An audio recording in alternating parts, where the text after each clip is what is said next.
बिस्मिल्लाहिर्रहमानिर्रहीम, अस्सलाम वालेकुम। मैं हूं शकील मलिक। लेफ्टिनेंट जनरल सैयद आसिम मुनीर जो कि हाफिज कुरान है, उन्हें बिलाखिर अगला आर्मी चीफ मुकर्रर कर दिया गया है। उनकी तकर्री की मंजूरी वजीर आजम की ज़ेर सदारत होने वाले kabina के इजलास में दे दी गई है। यह है सबसे बड़ी खबर। लेकिन इसके साथ साथ एक और भी खबर है कि कहीं इस खबर की वजह से वो जो कहते हैं ना, परेशानियां, बुलावे, दुख, तकलीफें, आहो बका, धाड़ें, वो भी हैं। और वो कहाँ पे चल रही हैं? वो लाहौर में जमान पार्क है और इसके साथ साथ बनी गाला भी है। लेकिन भारत में भी उसी तरह से चीखो पुकार हो रही है, क्योंकि आसिम मुनीर जो हैं, ये वो शख्सियत हैं जो कि DGISI रहे, इसी तरह वो मिलिट्री इंटेलिजेंस के सरबराह भी रहे, और भारतीय मीडिया भी उसी तरह से चीखो पुकार कर रहा है जिस तरह से खामोशी के साथ जो है वो चीखें यहाँ जमान पार्क से निकलती रही हैं। अब चलते हैं जी आसिम मुनीर साहब के हवाले से। और इसके साथ साथ एक बड़ी खबर भी आपके साथ शेयर करनी है। वो ये है कि हाफिज आसिम मुनीर साहब का साबिक फौजी डिक्टेटर जियाउल हक के साथ भी एक गहरा ताल्लुक है। वो ताल्लुक है, ये एक बड़ी खबर है, ये आपके साथ शेयर करूंगा। लेकिन पहले चलते हैं, ये आसिम मुनीर साहब जो है, इनका बुनियादी ताल्लुक रावलपिंडी से है। अब वो पिंडी जहाँ पे खान साहब, वो कहते हैं ना 26 को शायद जाना है, 26 को जा रहे हैं जनाब पिंडी। अब जाना है या नहीं जाना ये तो अब बाद में वक्त बताएगा। लेकिन ये जो पूरा हल्ला गुल्ला लेके चल रहे थे ना, ये लॉन्ग मार्च, ये ओए तोए ताड़ी मेरी, ये कर देंगे वो कर देंगे, बेसिकली वो सारा कुछ कार्य इसी वजह से रहे थे। मैंने आपको पहले भी अपने वीडियोज में कहा था कि खान साहब का ये जो लॉन्ग मार्च है ना, ये वो हुकूमत से कोई इलेक्शन नहीं मांग रहे, ये बेसिकली आर्मी चीफ की तकर्री को रोकना चाहते हैं। ये चाहते थे कि आसिम मुनीर जो है, इन्हें आर्मी चीफ ना बनाया जाए। लेकिन अब क्या करें जी, खान साहब की उम्मीदों पे पानी फिर चुका है।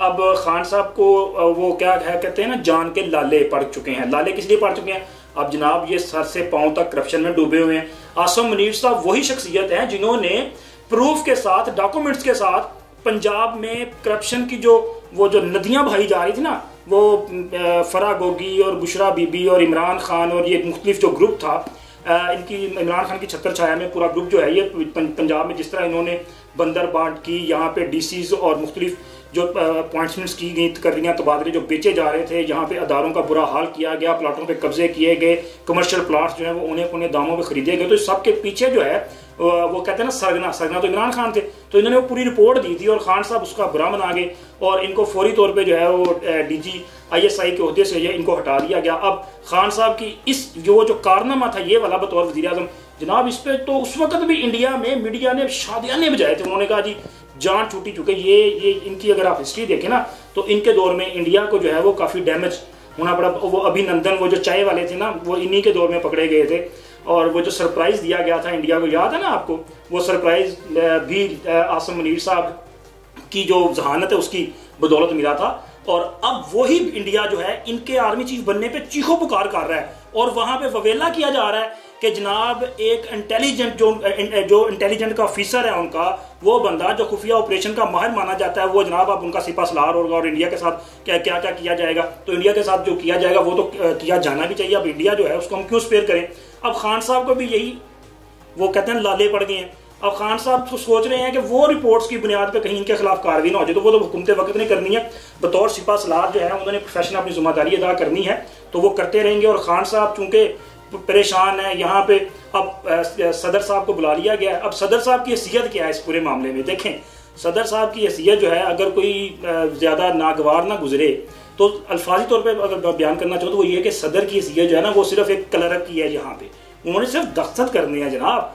वो ये नहीं कर सकते, वो डिसमिस नहीं कर सकते, वो ये नहीं कहते रिजेक्ट। वो भी तुम है कौन? हैसियत की है, आपने दस्तखत करने नहीं करेंगे, ज्यादा से ज्यादा क्या करेंगे आप 2-4 दिन 10 दिन लटका लेंगे मामला। लेकिन देखें कानून में फिर वहां पे भी गुंजाइश मौजूद है कि अब आना तो आसिम मुनीर ही है। अब आप लटकाएं, रोएं, बिलकें, चीखें, चलाएं, या फिर एक अच्छे बच्चे की तरह, शरीफ बच्चे की तरह अदारों को जो है वो स्ट्रेंथन करने का काम करें और साइन करें, अपना फर्ज अदा करें ताकि मामला आगे बढ़े। लेकिन रोकेंगे भी तो फिर भी जनाब आपको आसिम मुनीर ही सिपा सलार के तौर पे जो है बर्दाश्त करना पड़ेगा। और खान साहब की किस्मत में जो है अब ये लिखा जा चुका है, खान साहब की करप्शन जो है वो बुरी तरह से बेनकाब होनी है, वो होकर रहेगी। और खान साहब के हवाले से जो फैसले कर लिए गए ना, देखें एक अंदिया जो है वो अभी जो हमारे सिपा सलार हैं, जो रिटायरमेंट जिनकी आ रही है, जनाब कमर जवेद बाजवा साहब, उन्होंने बड़ा वाज़ेह कह दिया कि फौज ने ये फैसला कर लिया कि वो सियासत में मुदाखलत नहीं करेंगे। लेकिन साथ उन्होंने ये भी कह दिया है कि जो झूठा बयानिया बनाकर मुल्क में हजानी कैफियत पैदा कर रहे हैं ना, तो उनको भी नज़रअंदाज नहीं किया जा सकता। वो कहते हैं कि अगर मुल्क में कोई गैर मुल्की कोई बैरूनी साजिश हो रही है और आप सोचेंगे कि फ़ौज जो है वो खामोश बैठी रहेगी, तो ये मुमकिन नहीं है। और इसके साथ साथ उन्होंने कहा कि फ़ौज की आला क़यादत को जिस तरह के अलकाबात दिए गए और फ़ौज को मुतनाज़ा बनाने की कोशिश की गई कि फ़ौज और अवाम में दरारें पैदा करने की कोशिश करने वाले ये अपनी साजिशें जो हैं वो भूल जाएंगे, ये कभी कामयाब होंगी, और फ़ौज जो है वो हर मामले को देख रही है। तो उन्होंने एक पॉलिसी दे दी है, तो आने वाले जो सिपा सलार हैं वो आई थिंक वो इसी को कंटिन्यू करेंगे और इसी मामले को लेके आगे बढ़ेंगे। और खान साहब जो हैं अब उनको अपनी वो जो जिस तरह की सियासत करते हैं ना, इल्ज़ाम दर इल्ज़ाम झूठ बोलते जाओ ताकि वो सच होता जाए, तो मेरा ख्याल है कि अब वो भी सियासत इनकी ख़त्म होने जा रही है। और साथ आपके साथ चूँकि मैंने वादा किया था कि इनका एक साबिक डिक्टेटर ज़ियाउल हक के साथ एक बड़ा गहरा ताल्लुक है, वो आपके साथ भी शेयर करना है। तो जनाब वो ताल्लुक ये है कि जनरल आसिम मुनीर साहब जो हैं ये बेसिकली मिलिट्री एकेडमी के जो है वो फारिगुल तहसील नहीं है, बल्कि ये OTS जो ऑफिसर ट्रेनिंग स्कूल है ये वहाँ के फारिगुल तहसील हैं।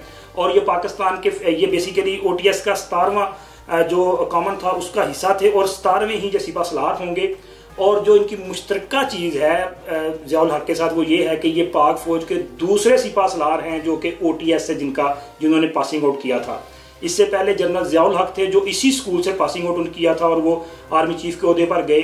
और उसके बाद दूसरे ये हाफिज़ आसिम मुनीर साहब हैं जिन्होंने इसी स्कूल से पासिंग आउट किया था और वो इस अहम ओहदे पर जो है वो फाइज होने जा रहे हैं। अब उनकी तकरीर जो है वो 29 नवंबर जो है वो बनता है और हुकूमत ने उनको रिटेन कर लिया। रिटेन का मतलब है कि चूंकि उनकी वो मुद्दे मुलाजमत जो है मुकम्मल होने जा रही थी, लेकिन उनको हुकूमत ने रिटायरमेंट और उन्होंने चूँकि हुकूमत को दरख्वास्त करनी पड़ती है, ये ब्रिगेडियर से ऊपर जितने रैंक होते हैं ना सबको, अगर इनकी रिटायरमेंट की उम्र आ भी जाए तो ये हुकूमत को दरख्वास्त लिखते हैं कि जी हम रिटायरमेंट लेना चाहते हैं, ले लें। तो हुकूमत इजाज़त दे तो रिटायरमेंट लेते हैं।